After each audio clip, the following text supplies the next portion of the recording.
Alberta. But it's cold enough out there, much of here. So I'm particularly thank the organizers for inviting me to stick around for a few days after another conference that brought me here this past week for this weekend meeting. And so I'll be discussing a somewhat more down to earth. Well, the question is very down to earth. The approach is more down to earth than what we just heard in Sarusha's talk, but the questions are somewhat related, and I'll be able to reuse some of the notions that Sarusha's done and developed before lunch. So, because you can see the question is how many elliptic curves can have the same prime conductor? Because we just had a talk that involved the conductor, I might not have to say as much about that in review as I planned to. The fact that the number is even finite if you fix the conductor or the discriminant can be proved in various ways. Each one of us tells us something different, and so I'll say a bit about that. And then the question asks about uniformity. Now that we know the number is finite, as we vary the conductor or the discriminant, how can it change? And I will at this point be able to explain why the case of prime conductor is particularly a natural question to focus on, and then I'll discuss computational techniques and some new examples that considerably improve on what I think was the previous record.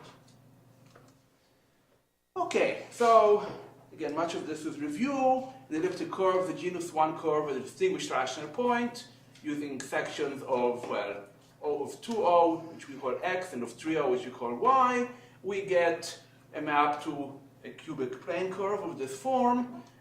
Away from characteristic 2 and 3, you can assume it's a narrow Weierstrass form, so say y squared equals just a cubic, where we have almost completed a square on this side to get rid of the linear terms in y, and then translated x by 1/3 of this coefficient to get rid of that.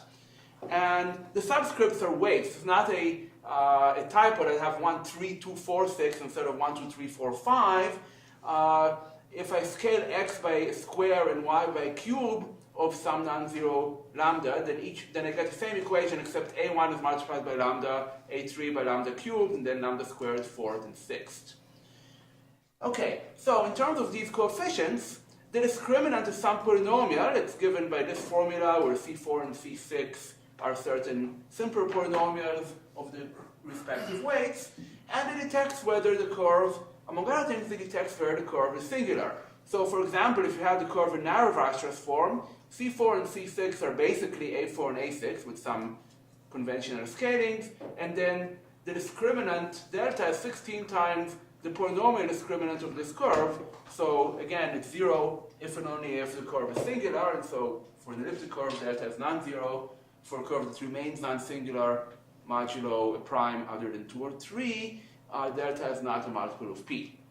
And outside those two characteristics, you can tell whether two elliptic curves are isomorphic because, again, you can put them into this almost canonical form, and then the only changes you can make are scaling C6 by a 4th power and C4 by a 4th power and C6 by a 6th power of the same thing. Characteristic 2 or 3 is a bit trickier. Okay, so now we're working over Q, and then we can scale as before to get rid of denominator, so the a sub i's are z, are integers, and then this delta is z. It wasn't obvious from the formula I gave here, which involved dividing by 12 cubed, but yeah, the C4 and C6, as you can guess by the existence of these large 2 and 3 power coefficients, is always going to be an integer. And again, you can have different isomorphic forms of the same curve, and one of them is going to have the smallest possible delta, ultimately because the integers have unique factorization, or at least there's no 2s and 3s in the class group. And that is what we call the discriminant of E. It can be computed using Tate's algorithm, but that's basically only characteristic 2 and 3, because otherwise you can just get rid of any primes that appear too many times in C4 and C6, and then use Tate to figure out what happens at 2 and 3. And as I mentioned already, the primes for which E becomes singular mod P, otherwise known as has bad reduction mod P, are those for which PR is a factor of delta, and then the valuation, VP, is a sort of measure of how complex the singularity is, how complicated. And these P include all the factors of, oh no, of the denominator of the J invariant. Oops. Okay, so I thought I fixed all the typos, but here is another one. Okay. It often includes sample factor in the numerator, but no, it's the denominator of the J invariant has to be there. Okay, what's the conductor? Well, it's a more complicated, it's a more complicated and subtle invariant. Same prime factors can have smaller multiplicities, but no larger. If P is at most, if P is 2 or 3, the exponent can be as large as 8 and 5, otherwise they're at most 2. It distinguishes additive from multiplicative reduction. So for instance, multiplicative reduction means that P is an exact factor, so variation 1. Additive means that variation is at least 2 and exactly 2 unless P is 2 and 3, or 3 rather. And in characteristic bigger than 3, you can detect additive reduction by having both C4 and C6 multiples of P. Otherwise, maybe I should leave this formula on the board. Oops. Otherwise, the factor of P arises by some cancellation between the cube and the square root. Unlike delta, this conductor is invariant under isogeny, so isogenous curves have the same conductor. And it's this number that enters the function equation, the level of the modular form, the modular parametrization, etc. And the sizes of the conductor and the discriminant are also measures of how complex the curve is. And we would hope that just as happens for number fields, for elliptic curves, if you tell me how complicated delta and n is, then E is in a finite list of curves that aren't too complicated. That's true almost, but it's not that easy. You see, what would be easy would be if you didn't require delta to be small, but required each of these contributions to be small, right? So we call the height, this is a naive exponential height, but the height of the curve is the larger of the cube of C4 and the sixth power of C6, square of C6, excuse me. And then you can see that if you specify the height, then, well, C4 varies in a box of size about h to the 1/3, and C6 in a box of height about h to the length of h to the 1/2. And then there's, of course, finitely many of them, h to the 5, m to the 5/6, of course. And so certainly, delta in absolute value is bounded by some multiple of this height, but it could be considerably smaller because there could be cancellation here. This cancellation is what makes the problem difficult. So here's a famous example. We look at the elliptic curve y squared plus y equals x cubed minus x minus 7,820, x squared, excuse me, minus 7,820 times x minus the 6-digit number. That has C4 is a 6-digit number, C6 is a 9-digit number, and delta is minus 11. What happens then is that this curve is nearly singular if you plot it over the real numbers. It's trying very hard to do this. And that's the kind of complexity that's not detected by the discriminant, let alone the conductor. And for the conductor, the question is even harder because not only can you have cancellation, you can have lots of repeated factors. So you can imagine there would be a curve of conductor, of discriminant 13 to the 101, whose conductor would only be 13 or 13 squared. Of course, according to conjecture that we just heard, that shouldn't happen, but that's not a proof. So here are some approaches to proving that if you tell me delta or n, or equivalent if you give me an upper bound, because that gives rise to only finite list, there's only finitely many curves. So the easiest one is Hall's conjecture, which is tailor-made to bound differences between cubes and squares. Taylor's conjecture says a difference between a cube and a square is either exactly 0, and that's easy to do, just make C4 a square and C6 a cube of the same number. But if you don't have exact cancellation, it should be at least as large as essentially the square root of A. And if you have that, well, that gives you an immediate upper bound. Delta is bigger than h to the theta over 3. Theta is a number less than a half with finitely many exceptions. And that would give you the answer you want. By the way, there are various ways to explain where this 1/2 comes from, but the easiest is perhaps to say, okay, if you tell me that C4 is less than capital C in absolute value, where C4 cubed is roughly C cubed. C6 should be roughly the 3/2 power of C4, and you're going to choose the smallest, the closest integer to this 3/2 power to make the cancellation here optimal, and the closer it is, the more cancellation you have. How close do you expect? Well, you have C numbers mod 1, you expect the smallest one to be about 1 over C. So if this number is within 1 over C of an integer, you do the calculus exercise and you find that C cubed minus this squared is roughly C to the 1/2. And Hall's conjecture says that you might be able to do that, but you can't do any better to within some epsilons. Of course, that's still an open problem, as is the ABC conjecture, which we heard a bit about before, and that would have the same effect, morally speaking, because if you, well, okay, I haven't told you what the ABC conjecture is, but basically, the ABC conjecture says, as we heard, if 3 numbers add up to 0, they can't all have lots of repeated prime factors.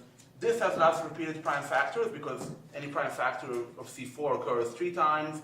Likewise, this does, and the thirds plus a 1/2 is less than 1, and so the discriminant can't have too many prime factors, so that should give you a lower bound on the number of the product of distinct prime factors, which gives you n. So, well, here's the ABC conjecture. You already saw it in the last talk. There are various equivalent ways of formulating it. Not having had a chance to coordinate with Sarouche before, I basically said, okay, it says that n is, where is it? N is less than h to the power 1 minus epsilon with finitely many exceptions. There are only finitely many, for each epsilon, there's only finitely many co-prime triplets, so except for that, n is bigger than h to 1 minus epsilon. This is not a typo, it's just me not transcribing correctly. And okay, ABC have to be integers which add up to 0. That's a more symmetric way of writing it. And then the height is the larger of them, which would be C if it's A plus B equals C. And the conductor, which is a product without multiplicity. Why is that the conductor? I've just given you another notion of a conductor. Well, I've written it in a script letter, so you don't think it's exactly the same. Likewise, H here is a script, but it's the same kind of notion. In particular, if you look at the so-called Frey curve, y squared equals x minus a, x plus b, which we heard about also in Charles's talk this morning, this Legendre form, well, then the discriminant is 16abc squared, and the conductor is essentially each of the prime factors of abc, but counted only once. Okay, so suppose first that a and b are co-prime. Well, then I'm just going to take a cubed, well, negative a cubed plus b squared plus d equals 0. And then a cubed and b squared contribute at most h to the 5/6, and so d has to contribute at least h to the 1/6, which means the product of the prime factors, which is essentially the conductor, has to be at least that to the power 1/6 minus epsilon. And there is some bookkeeping that you have to take care of. If they're not co-prime, divide by the GCD, then you apply the ABC conjecture to that. Remember that the conductor has to be multiplied by p whenever p is a factor of both of these. Actually, that's multiplied by p squared if the valuations are exactly 2 and 3, because then there would be no factor of p visible here at all. And you have to use the fact that even if the multiplicities are high, they can't both be very high. A can't have a factor of p to the 4th, and b can't have a factor of p to the 6th, else the curve would not be of minimal form. So you do all of that, you do some bookkeeping, and at the end emerges the same result. The conductor should be at least as large as h to the 1/6 minus epsilon, with finitely many exceptions. This is one direction of the equivalence that we also heard about in this morning's talk about between modified and extended version of the Spiro conjecture and the ABC conjecture. Okay.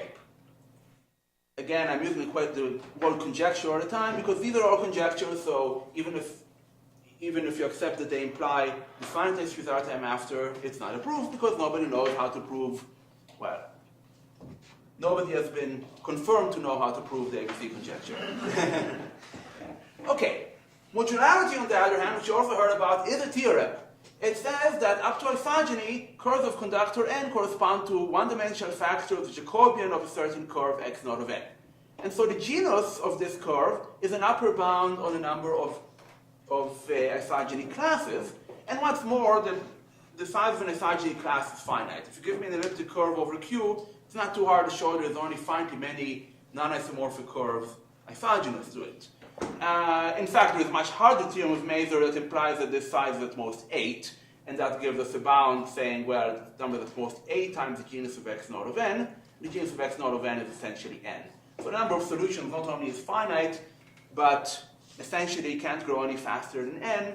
And in fact, you can get some improved estimates because you can't have all of the eigenvalues of T2, let's say, all equal 1, or all equal, the discrete set could have to be, more, they have to be continuously distributed and asymptotic. So there are improvements, but at any rate, that's a proof of finiteness for each n, and therefore for each discriminant, because for determining the discriminant, there's only finitely many possible choices for n.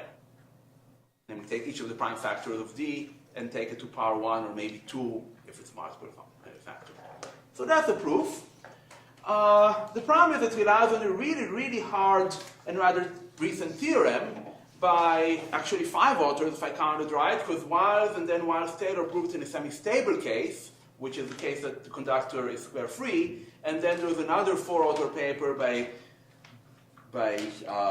Breuil, however you pronounce that, Conrad, Diamond, and Taylor again, that extended it to all elliptic curves over Q. So I'd rather not cite such a hard theorem that I'd have to then go to the library and read a whole bunch of complicated mathematics to get to the point I can read the paper. Unfortunately, I don't have to because there are much older results, which although non-trivial are much easier and suffice for this. The reason being, you can regard this as a Diophantine equation for C4 and C6. In fact, it happens to be an elliptic curve itself, right? A square equals, a cube equals a square plus a fixed number, 12 cube delta. We call that curve script E sub delta. And the curves of discriminant delta correspond to certain integral points. There's some congruence conditions on C4 and C6, but certainly if you give me a curve, I have an integral point here. So as I said, injection but not bijection. And now the point is this elliptic curve has positive genus, and therefore it has only finitely many integer points by a theorem of Siegel. And what's more, okay, so that tells us fineness for delta. What do I do for n? Well, given n, okay, remember, given delta, there's only finitely many possibilities for delta. Given delta, finitely many possibilities for n. Not vice versa. However, if I change delta by a 6th power, I get an equivalent curve.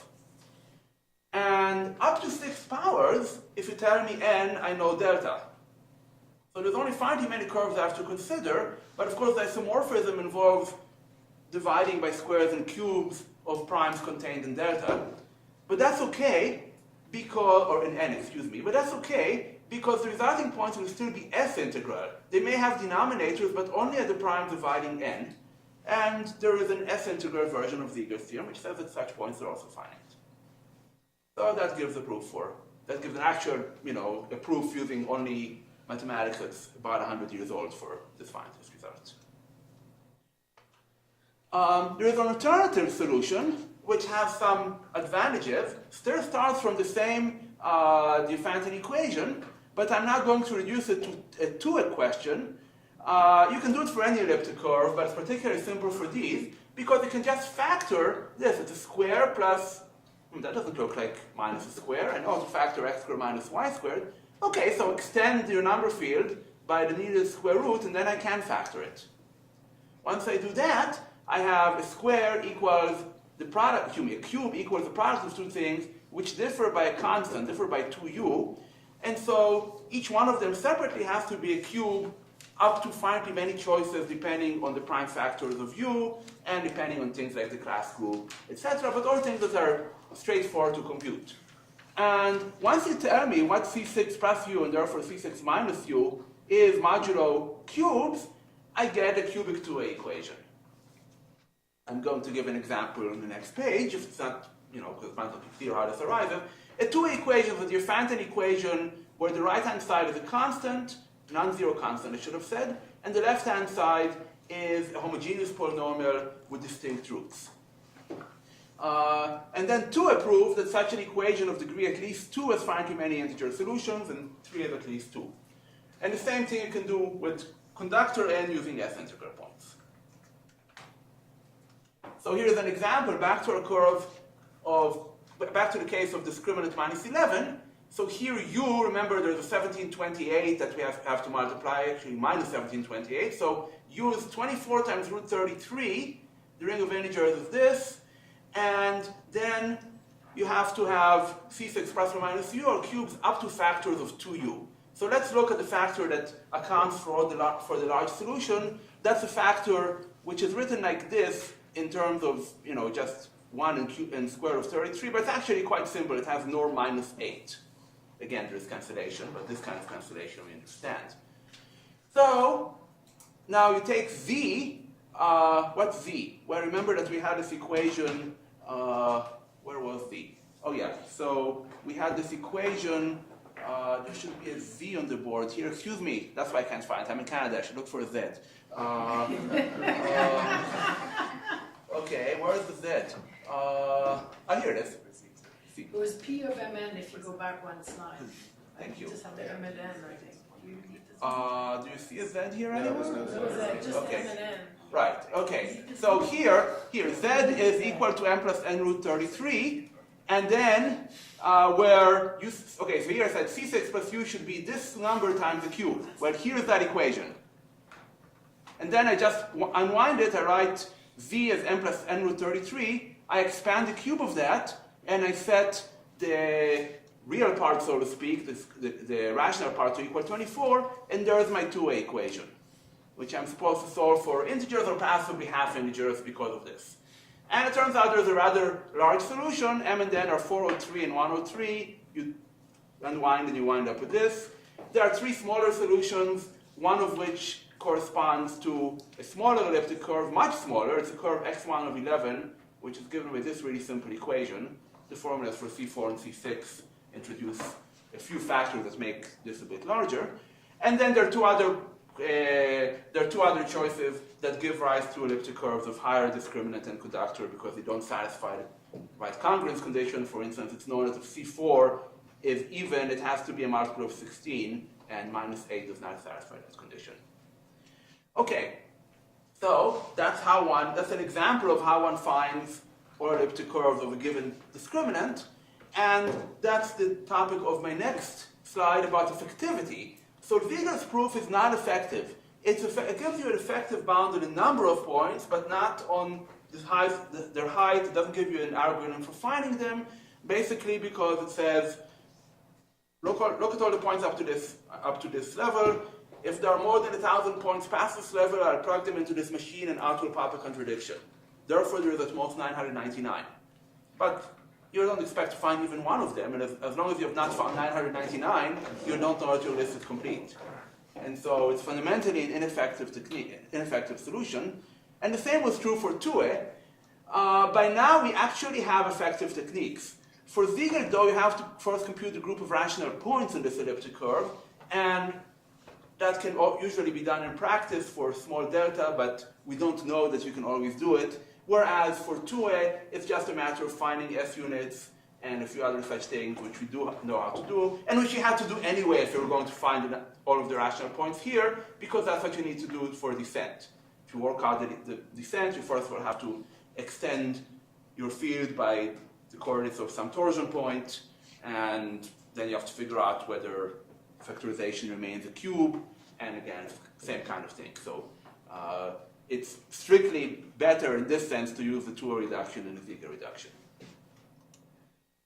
Okay, so now we know that for each delta or n, there are finitely many curves of that discriminant, or that conductor. Now, vary the conductor, the discriminant, does the bound remain uniform? Is there some number such that for no n does n arise more than m times the conductor as the discriminant of some curve? And your naive guess would be yes, for the following reason. It's bounded because, again, if you ignore the cancellation, we have, to get something of height up to h, you have h to the 1/2 choices for C6, h to the 1/3 choices for C4, and so you have h to the 5/6 things being thrown at random into this set of numbers of size at most h. And yes, there is some cancellation, so it's not actually a box, there is some cost here, it goes off to infinity, but that's an even smaller volume. And so you throw about, and the same for the conductor, you just have to throw out repeated factors. And you throw h to the 5/6 darts onto a dartboard with h spaces. At random, you expect, well, most of the darts will not have any repeats. H to the 4/6 points will be hit twice, h to the 3/6 will be hit thrice, 3 times. Then, some positive but small number will be hit 6 times, and only finally many will be hit 7 or more. So, not a coincidence, by the way, that's again the same. We expect things to happen up to 6, but not more than that. Okay, but of course there is this big weasel word at random, and there's various non-random effects. Let's just see what happens when you compute these numerically, because elliptic curves of given conductor have been computed for, let's see, so way back in the Antwerp tables we got up to 200, these are the tables that Tingley computed, and then Cremona went up to 1,000, and then he has been computing more and more with better algorithms and more faster machines. By now we've gotten much of the way up to 1,000,000, so for instance this is the smallest elliptic curve, the smallest conductor of a rank 4 elliptic curve, which he proved by trying all conductors up to that and finding no curves of rank 4 or more below that. And what do you find? Well, the smallest elliptic curve conductor is 11. Less than 10, where the major curve has genus 0.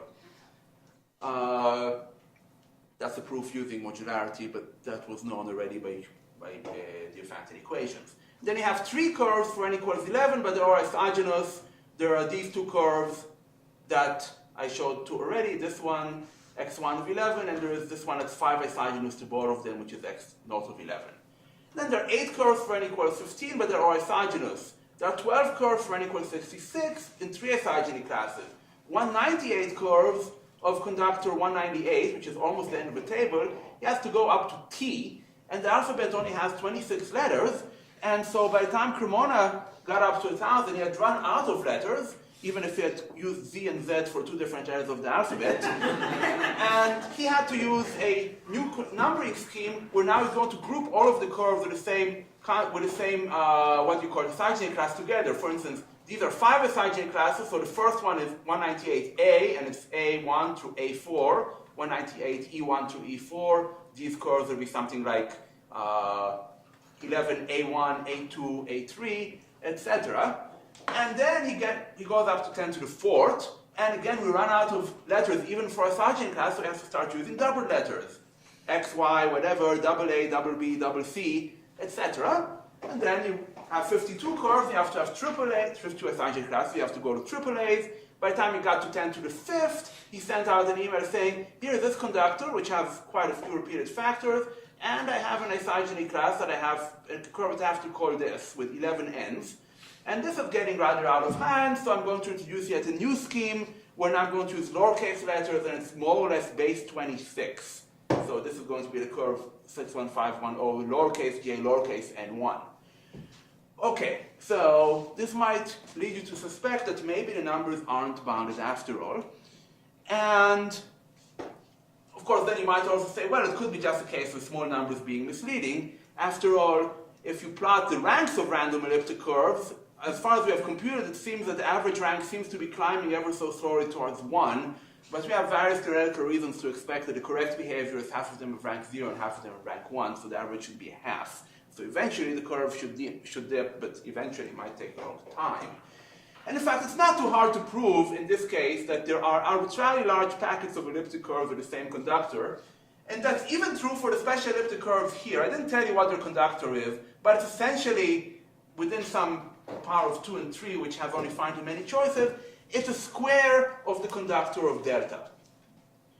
And remember, delta, if you change delta by a 6th power, it's the same thing, but you can still change by, you can take any given set of primes, take any one of them to power 1, 2, 3, 4, or 5, And if you choose more and more primes, the number 5 to the e of choices you get is larger and larger. And all of these curves have the same conductor up to a finite choice in these 2s and 3s. And so one of these, in fact, you can easily specify which, has infinitely, but arbitrarily large numbers of curves with the same conductor. And you can say the same thing for curves of this form, so-called quartic twists. These are sextic twists. And you can even do any, what do you call it? You can do the normal quadratic twist as long as you've started with A4 and A6 that already have lots of small prime factors in common. But that is the only way I think we know how to do this. I think it's an open question whether the number of J invariants of elliptic curves of conductor n is uniformly bounded. In particular, that should be the case when n is square free, otherwise known as E is semi-stable, because any one of these cases that you get by twists, n has lots of square factors. So, in particular, is it true that a number is uniformly bounded for square free n? Again, we don't know, even though we have observed large packets of n curves with the same n, not quite as large as this 11 times, this 11 Nedrus thing. Remember, that has repeated factors. There is a heuristic explanation for that. More prime factors means you have more choices for delta, right? Because delta, even if it's semi-stable, can have each prime to various different powers.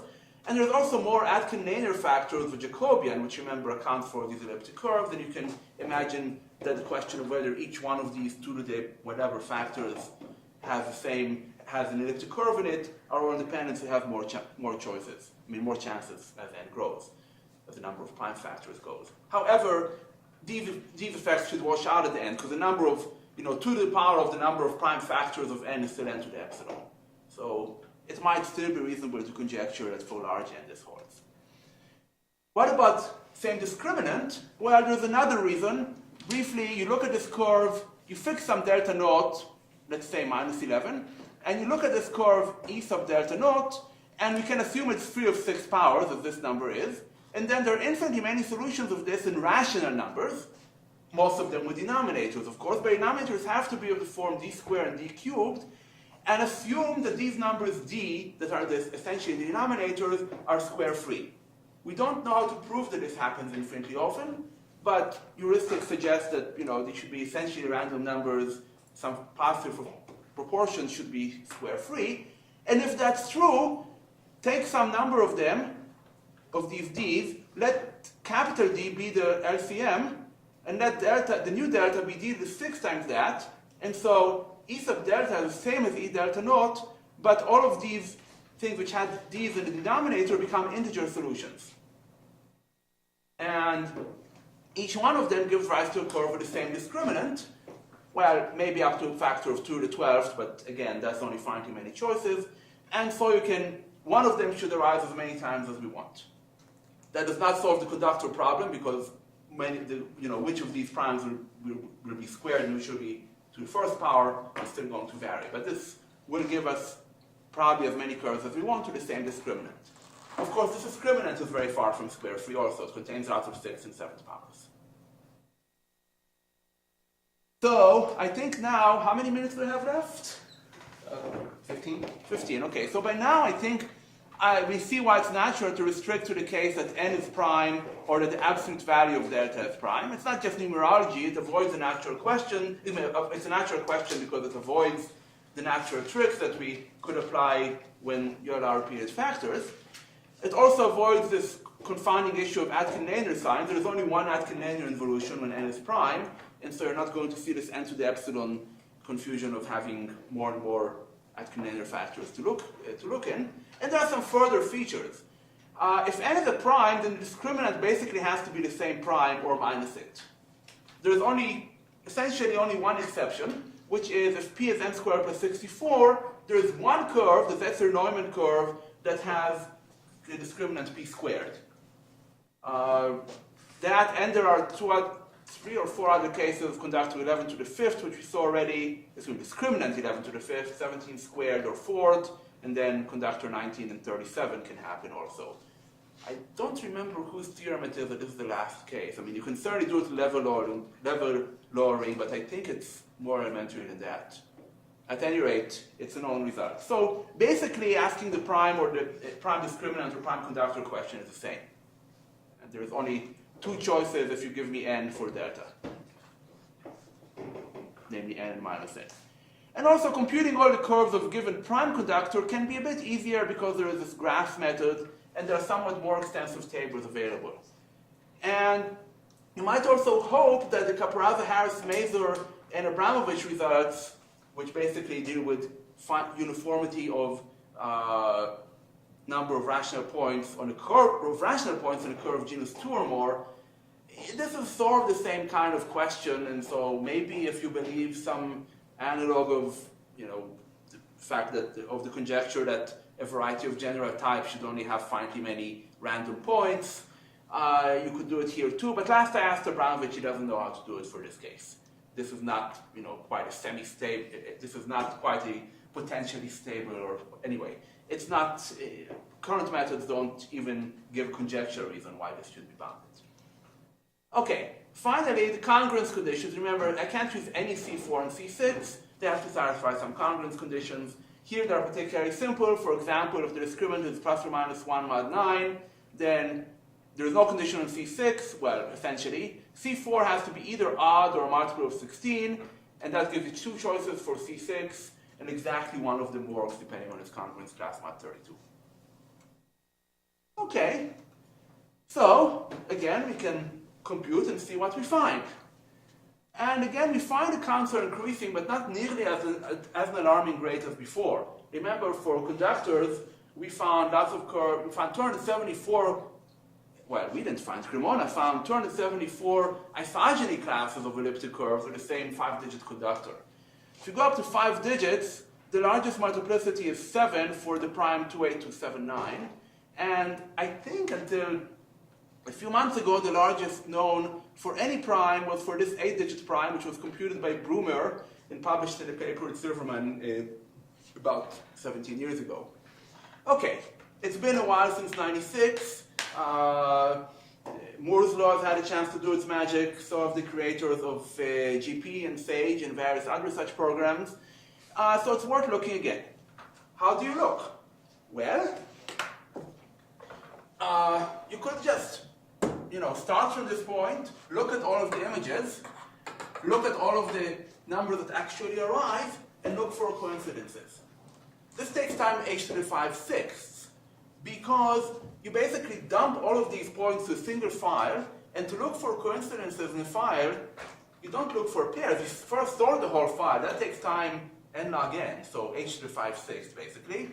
And then you just go through the sorted file each time you see a repeat, see how long the repeat extends, and keep track of that. And then if there's another, so extract all numbers that appear, let's say, at least 4 times. And then for each one of those, search also in these cusps, search for cancellations to see if you can find some more examples. Okay, so that works for a while, but h to the 5/6 is still, it's quite a bit of time, and more concerned, it's quite a bit of space. Eventually, remember, you have to sort essentially a single file, which has size h to the 5/6, and it's, the individual entries aren't just single digits, they're 10 or 14 digit numbers, so that eventually you want to find a better idea. Here's a better idea.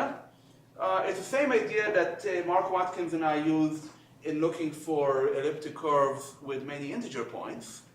And the idea is most of these h to the 5/6 points are going to be alone in the little pigeonhole here in the h-size dartboard, and you don't care about them. You care about multiple points, and you only expect h to the 4/6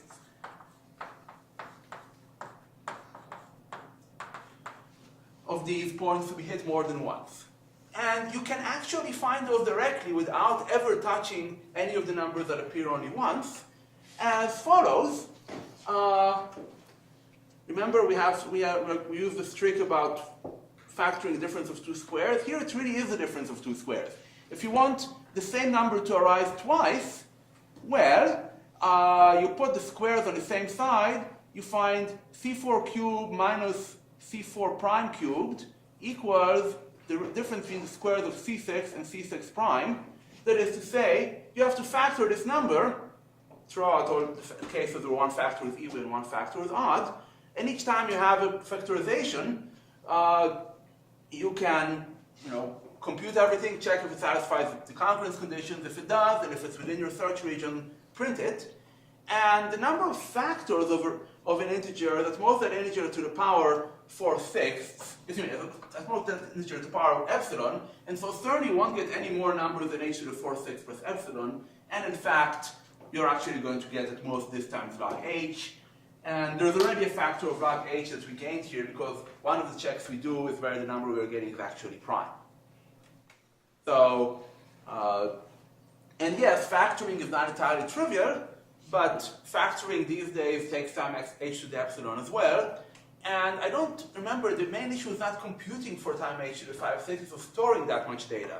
So even if I have to spend a bit more time for each bit of output, there's only h to the 4/6 bits of output, and that can be, that means that basically I get to search, for the 5/4 power of as much as I was able to do before.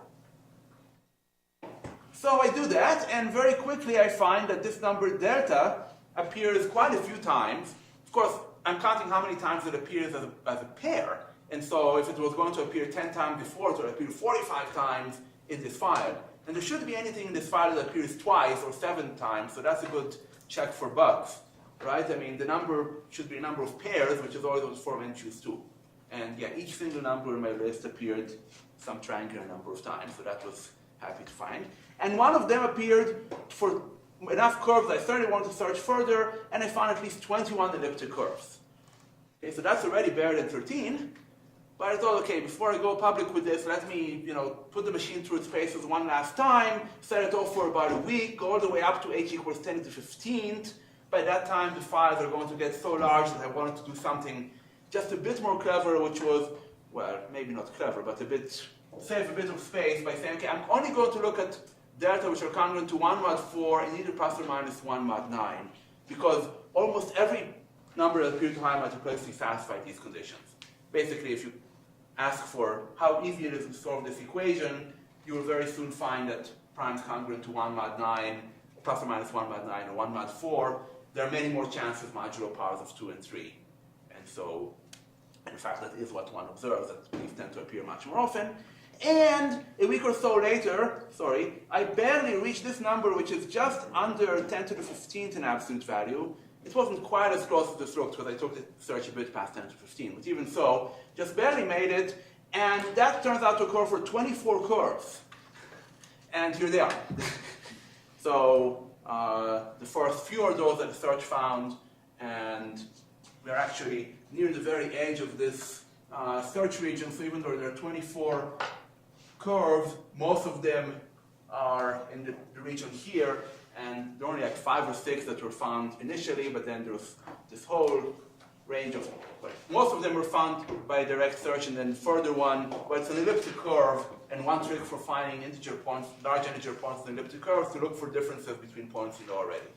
So I did that, and I found this last huge example. I guess these are all of them, but it's very hard to prove these kinds of things. The elliptic curve E delta has rank 8 or 9 in this case. But yeah, in theory I could run through the 2A equation, but there's still going to be a large class group to worry about. Anyhow, so 24 is larger than 13, 10 and 15 is larger than the previous number. There's still a lot of room between that and infinity, so maybe somebody here can fill it, but otherwise I'll finish here, and thanks.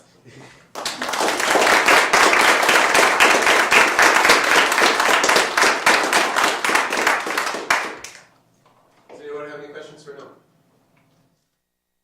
Unfortunately, 24 and 10 to the 15th are sort of equally far away from infinity. Yeah, but they're measuring different things. Remember, even for curves of conductor, when we only have a few hundreds. Yeah, no, I'm just joking. Okay. So did there look like to be some sort of a bound of like logarithm of n that was showing up in there, or this is just coincidence that? Is the bound log n? I mean, there are better bounds than n known. N you get just from the conductor, from the genus of x naught of n. I think using bounds on Ziegler or 2A equations, you can. I think I saw an n to the 1/2, or maybe even n to the epsilon bound. I don't think log n is known. Of course, log n could still grow arbitrarily large, but I don't even think that's known. The rank of the elliptic curve has to grow no faster than log n. That's known by descent. But rank n, you could still have lots of points in a small sphere in n dimensions. So. Any other questions?